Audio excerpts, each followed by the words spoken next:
Ժառանգություն կուսակցության առաջնորդ Ռաֆի Հովհաննիսյանը այսօր Ազատության հրապարակում կայացած բացօթյա ասուլիսում հայտարարեց, որ իրենց առաջարկները նախագահ Սերժ Սարգսյանին նվազագույն շեմն են, ինչի շուրջ կարող են երկխոսել, եւ եթե գործող նախագահը որոշի ինչ-որ կետ հանել, ապա համարժեք կետ պետք է ավելացվի։ Հովհաննիսյանը, ինչպես հայտնի է, առաջարկում է կամ արտահերթ նախագահական կամ խորհրդարանական ընտրություններ անցկացնել, մինչ այդ զիջել 8 պաշտոններ, պաշտոնանկ անել նաեւ ընտրակեղծարար 5 մարզպետների։ Սարգսյանին կրկին հրավիրեց Ազատության հրապարակ, ընդգծելով, որ ինքը մինչ այս հանգրվանի ավարտը հրապարակից դուրս չի գալու։ Ես ինքս կորոշեմ, թե երբ կանցնենք հաջորդ հանգրվան, որպեսզի կարողանանք ժողովրդի փետրվար 18-ի աննախադեպ հաղթանակը արձանագրել տալ։ Մի բան կարող եմ ասել, եւ դա հետեւյալն է։ Այն համալիր հանգուցալուծումը, որ ուղարկեցի պարոն Սարգսյանին, ինչպես գրված է, անբաժանելի է։ Այնպես որ, եթե երբևէ պարոն Սարգսյանը ուզենա դեմ առ դեմ հանդիպել, պետք է նկատի առնվի, որ դա, ինչ որ ուղարկվեց, դա մեր նվազագույն շեմն է։ Դա չի նշանակում, որ ինքը չի կարող առաջարկել ինչ-որ մի կետ հանել, բայց եթե մի կետ հանեց, պիտի համարժեք կետը ավելացնի։ Ի պատասխան հացադուլից դուրս գալու 1-2 օր կազդուրվելու եւ հետո քննարկում սկսելու Սերժ Սարգսյանի հորդորին Ռաֆի Հովհաննիսյանը ասաց, որ հացադուլից դուրս գալու հարցը ինքը կորոշի։ Այնպես որ այլևս ուրախ կնեմ, եթե պարոն Սարգսյանը ձև գտնի ինձ հետ հանդիպել, ներկայությամբ ես հրապարակում եմ, կարող ենք այստեղ հրապարակավ հանդիպել, իսկ եթե դա անհարմար է, կարող ենք ժողովրդի դան օթյակում որևէ հարմար վայրում, որը համարվում է Ազատության հրապարակ, ինքը եթե ուզում է բաց, ուրախ կնեմ դրա համար, եթե փակ է նախընտրում, խնդրեմ, կարծում եմ, որ շատ դաստիարակչական քաղաքական մշակույթի տեսակետից կլինի այս սրճարանում հանդիպել, ինչպես նախորդ ասել եմ, մենք կհանդիպենք, կքննարկենք, իսկ ժողովուրդը դրսից կարող է տեսնել, թե ինչպես են Հայաստանի երկու քաղաքացիներ փորձում լուծում գտնել փետրվար 18-ի գողացված ընտրությունից հետո համազգային այս խնդրին։ Բայց եթե ինչ-որ արգելք կա, մենք կարող ենք առայժմ իմ ցանկությունը չէ, բայց եթե այդպես է թող գրավոր ինքը պատասխանի, դա առաջարկ անի, մինչև այն ժամանակ, որ մենք կկարողանանք, եթե ցանկությունը լինի, դեմ առ դեմ հանդիպել, բայց պարզ է, որ մինչև այս փուլի ավարտը ես Ազատության հրապարակից պարզապես դուրս չեմ գա։ ՀՅԴ Հայաստանի գերագույն մարմնի ներկայացուցիչ Արմեն Ռուստամյանի փոխանցմամբ ներկայում քննարկումներ են ընթանում ոչ իշխանական ընդդիմադիր ուժերի միջև, որպեսզի Երևանի ավագանու ընտրություններից հետո այդ ուժերը միավորեն իրենց ստացած քվեները եւ իշխանությունը մայրաքաղաքում վերցնեն իրենց ձեռքը։ Ինչպես հայտնի է, Ազգային ժողովում ՀՅԴ խմբակցության ղեկավար Արմեն Ռուստամյանը գլխավորում է նաեւ Երևանի ավագանու ընտրությունների համար նախատեսված դաշնակցության ցուցակը։ Գաղտնիք չէ, որ անցած շաբաթներին ոչ իշխանական ընդդիմադիր 4 ուժերի ՀՅԴ-ի, ԲՀԿ-ի, Ժառանգության եւ Հայ ազգային կոնգրեսի միջև բանակցություններ տեղի ունեցան Երևանյան ընտրություններին միասնական ցուցակով հանդես գալու շուրջ, սակայն ապարդյուն։ Մեր մոտ, մեր գրասենյակում մի քանի ռաունդով հավաքվեցինք եւ Ժառանգության եւ Բարգավաճ Հայաստանի ներկայացուցիչների հետ այս խնդիրը կարեւորելով ասացինք եկեք իսկապես միավորվենք։ Դժբախտաբար նորից ամբիցիաները այստեղ գերակա դարձան, ամեն մեկը ասաց, որ այդ ցանկը ինքը պետք է գլխավորի։ Մենք նվազագույնի հասցրեցինք մեր հավակնությունները, որպեսզի հնարավոր լինի այդ միացումը, որևէ հավակնություն չդրսևորեցինք ցանկի մեջ լինելու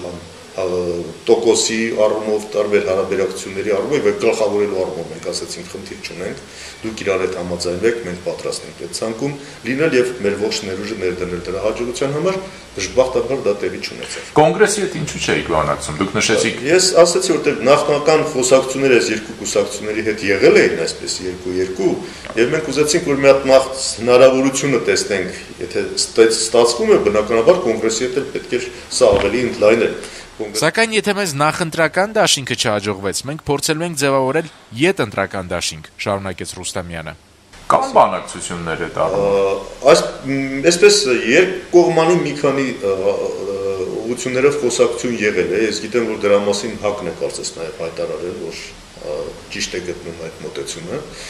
Ճիշտ կլինի, որ մնացած քաղաքական ուժերն են դա նորից այդպես ճիշտ գնահատեն, եւ իսկապես անհասկանալի կլինի, թե սա օրինակ ինչի տեղի չի ունենում։ Ես հույս ունեմ, որ իշխանական ուժերը, Հանրապետականն ու ՕԵԿ-ը չեն կարողանա անգամ միասին մեծամասնություն ստանալ Երևանի ավագանիում, հայտարարեց Արմեն Ռուստամյանը։ Եվ այդ հույսը ոչ միայն գալիս է նրանից, որ այս նախագահական ընտրություններն են այդ ֆոնը ստեղծել, այլ նաև եթե անգամ հաշվի առնենք ազգային ժողովի ընտրությունները, որտեղ գիտենք աշխատեցին բարձր ֆինանսական ռեսուրսները գրեթե համատարած, եւ այդ պարագայում օրինաց երկիրը եւ Հանրապետականը առանձին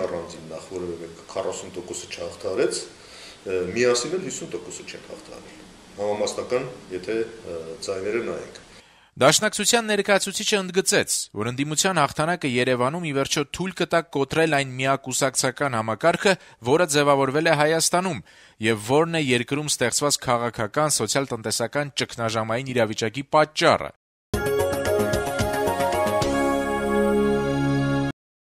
Civitas հիմնադրամի գործունեությանն առնչվող փողերի լվացման հանցավոր ճանապարհով ստացված առանձնապես խոշոր չափերով եկամուտներն օրինականացնելու հատկանիշներով հարուցված քրեական գործից անցել է 10 ամիս, սակայն Civitas հիմնադրամի տնօրեն Սալբի Ղազարյանը շարունակում է պնդել, որ հիմնադրամի նկատմամբ քաղաքական հետապնդում է իրականացվում։ Եվ վերջին ամիսներին մենք, ինչպես դուք նկատել եք, ավելի լուր ենք մնացել, ակնկալելով, որ այս 10 ամսյա քննարկումները, քննությունները արդեն կհասնեն այն ավարտին, որ մեզ թվում է քննական ավարտը պիտի լիներ, այսինքն այս բոլորը պիտի ավարտվեն, վերջ պիտի տրվեն։ Ոչ միայն այդ չկատարվեց, այլ ընդհանրապես հարցաքննությունները խորացել են, հարցաքննվել են այս վերջին ամիսներին մեր աշխատակիցներից մի շարք անձեր, ինձ կանչել են մի քանի անգամ։ Նախաքննության նպատակները որևէ կերպ չեն համապատասխանում քրեական դատավարության նպատակներին, Հայաստանի Հանրապետության օրենսդրությամբ նախատեսված եւ ավելի շատ համապատասխանում են Civitas հիմնադրամի կողմից, որպես նաև արտահայտվելու ազատության ոլորտում կարևոր սուբյեկտի, Civitas եւ այլ զանգվածային լրատվամիջոցներ հրապարակում են Civitas-ի կողմից, դրա արտահայտվելու ազատության նկատմամբ որպես քողարկված միջամտություն։ Civitas հիմնադրամի հրավիրած այսօրվա ասուլիսին ի պաշտպանություն հիմնադրամի մասնակցում էին նաև Հայաստանում հավատարմագրված օտարերկրյա դեսպաններ։ Մենք կարծում ենք, որ Civitas-ն ու Civilnet-ը խիստ կարևոր են երկրի ժողովրդավարության համար, այդ պատճառով մենք դեսպաններս աշխատում ենք նրանց հետ, եւ մենք մտահոգություն չունենք, թե ինչպես են այդ ծրագրերը իրականացվում։ Դրանք բյուջեի սահմաններում են, ժամկետի մեջ են եւ մեզ մոտ հարցեր չեն առաջանում, թե ինչպես են ծախսվել այդ փողերը ծրագրի շրջանակում։ Եվ մենք հավատում ենք, որ ոչ մի զոհ այստեղ չկա եւ ինչքանով տեղյակ ենք, ոչ ոք ոչինչ չի զեկուցել խախտումների մասին, ոչ մի բողոք չի եղել։ Մենք շատ ուրախ ենք, որ Civitas-ի նման հասարակական կազմակերպություն կա այս երկրում, այն շատ լավ գործ է անում։ Այս աշխատանքը շատ կարևոր է եւ այդ պատճառով ենք մենք ֆինանսավորում եւ ոչ մի վնաս չկա այս ընկերությանը ֆինանսավորելու մեջ, որը համապատասխանում է օրենքին։ Հաշիվները թղթաբանությունը ստուգել ենք եւ ամեն ինչ նորմալ էր եւ ոչ մի սխալ բան չենք տեսել այստեղ։ Ինչ որ մեկին մեղադրելու համար պետք է հիմքեր ունենալ։ Մինչեւ օրս չեմ լսել որոնք են իրական հիմքերը։ Չի կարող այնպես լինի, որ դու սկսես մի բան, ինչ որ թղթեր ուզես, մտադրությամբ թե կարող ես ինչ որ բան սկսել։ Սա սխալ մոտեցում կլինի, հուսով եմ, որ այդպես չէ։ Այլ հարց է, որ այս գործով Հայաստանը կարող է փչացնել իր դրական իմիջը, պատկերը, որ փորձում է կառուցել, օրինակ Եվրամիության ասոցիացման պայմանագիր կնքելով,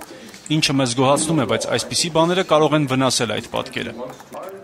Նորվեգիան բացարձակապես ոչ մի խնդիր չունի նրանում, թե ինչպես է Civitas-ը օգտագործել իր ֆինանսները, ինչ է արել եւ ինչպիսին են արդյունքները։ Մենք շատ ուրախ ենք եւ հպարտ Civitas-ով։ Ես չեմ կարող ասել, թե սա ինչ է, գնահատական տալին գործը չէ, սակայն իմ կարծիքով սա լեգիտիմ հետաքննություն չէ։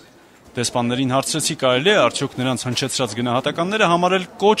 ուղղված Հայաստանի իշխանություններին ի պաշտպանություն Civitas հիմնադրամի։ Այո, կարճ արձագանքեցին ԱՄՆ-ի եւ Գերմանիայի դեսպանները։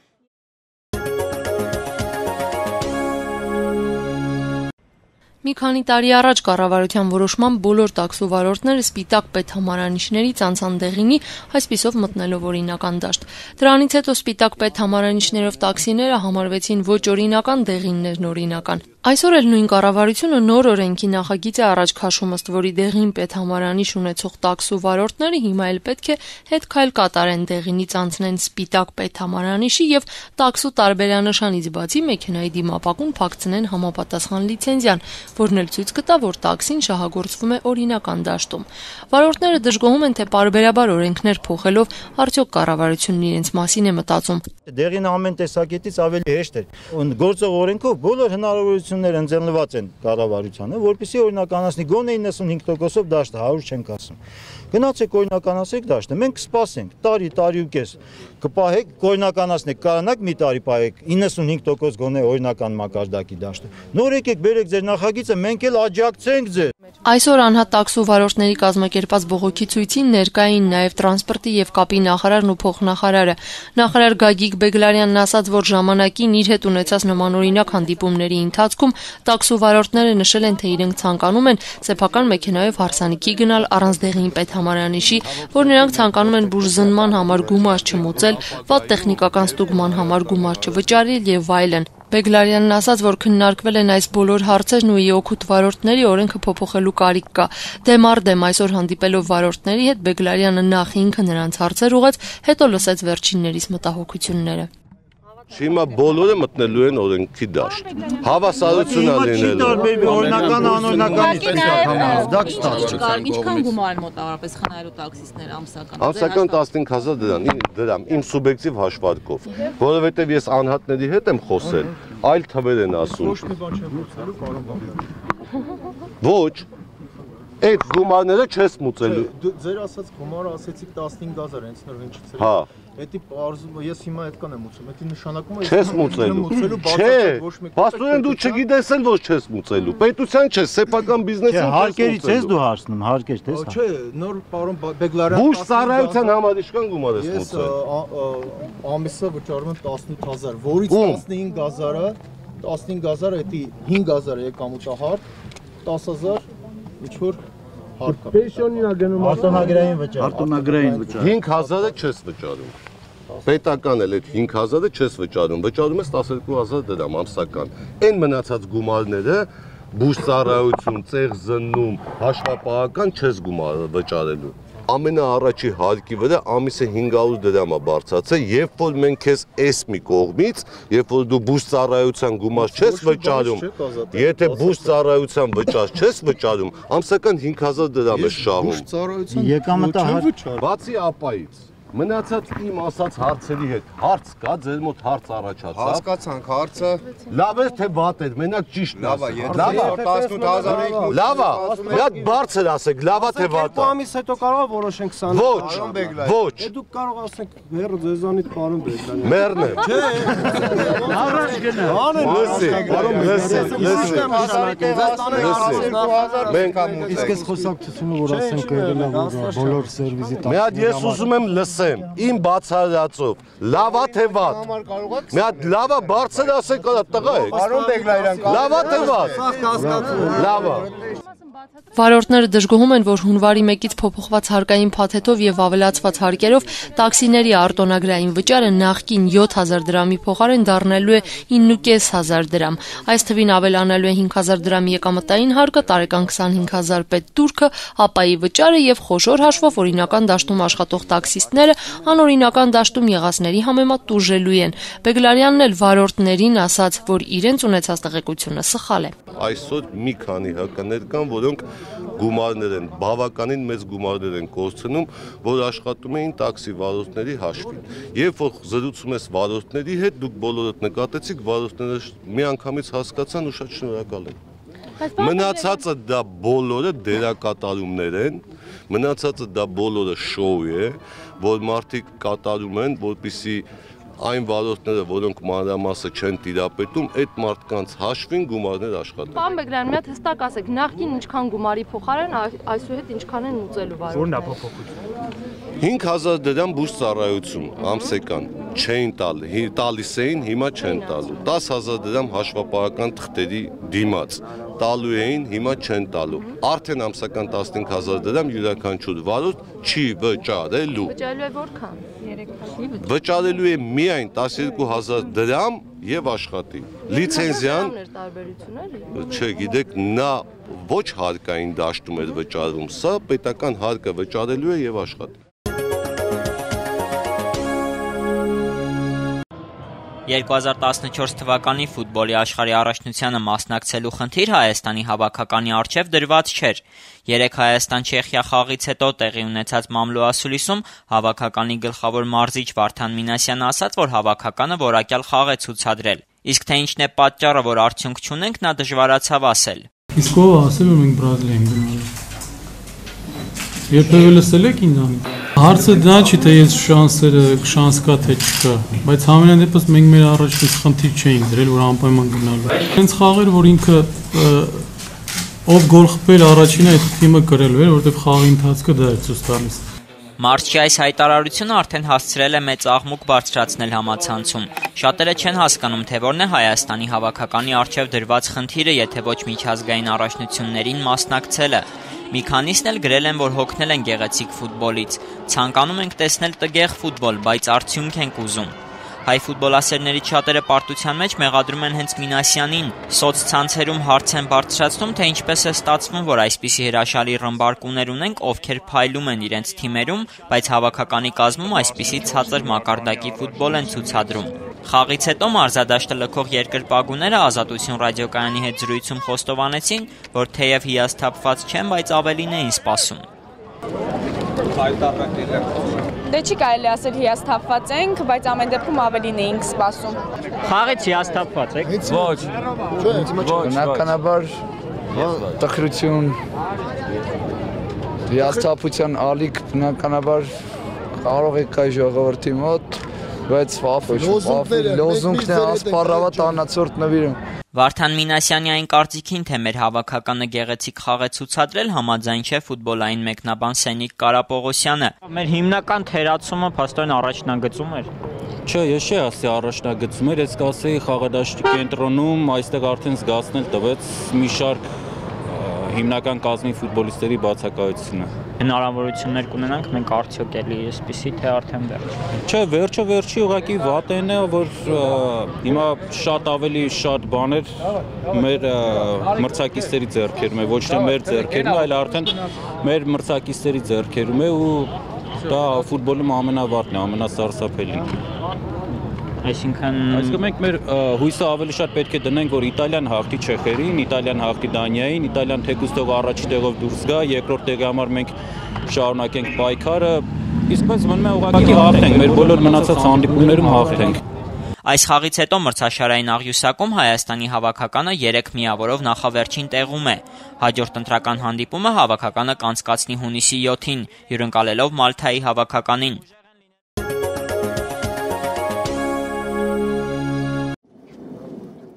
Թատրոնի միջազգային օրն այս տարի Թատերական գործիչների միությունը որոշել էր սկսել տոնել Վահրամ Փափազյանի շիրիմին այցելելով, ում 125-ամյակն է այս տարի նշվում։ Այնուամենայնիվ Կոմիտասի անվան Պանթեոնն այսօր մարդաշատ չէր։ Մի քանի դերասան, մի քանի ռեժիսոր, չկար անգամ ներկայացուցիչ մշակույթի նախարարությունից։ Ժամանակին Փափազյան անունը ասոցացվում էր թատրոնի հետ, իսկ հիմա տարի ընթացքում կարող է մեկ անգամ ծնվեն կամ չծնվեն նման մեծություններ, ժամանակներն են փոխվել, գնահատման չափանիշն է փոխվել, հասարակության կուրքերն են փոխվել, հասարակության նախասիրություններն են փոխվել, դեպի վատը միանշանակ։ Ասում են 100 տարի մեկ են անջարները գալիս, գուցեև եկել են, բայց տեսնել է պետք, լույսը ուղղել է պետք նրանց վրա, որ տեսնենք արդյոք եկել են, ես համոզված եմ, որ կան, այսօր գուցե եկել այն 20 տարեկան Վահրամ Փափազյանը կամ Հրաչանեսյանը։ Ուր է չենք տեսնում։ Չենք տեսնում, թե չենք ուզում տեսնել։ Լույս չկա վրան, դա պիտի լինի ոչ թե մեր տեսնելով մենք մերիններին, այլ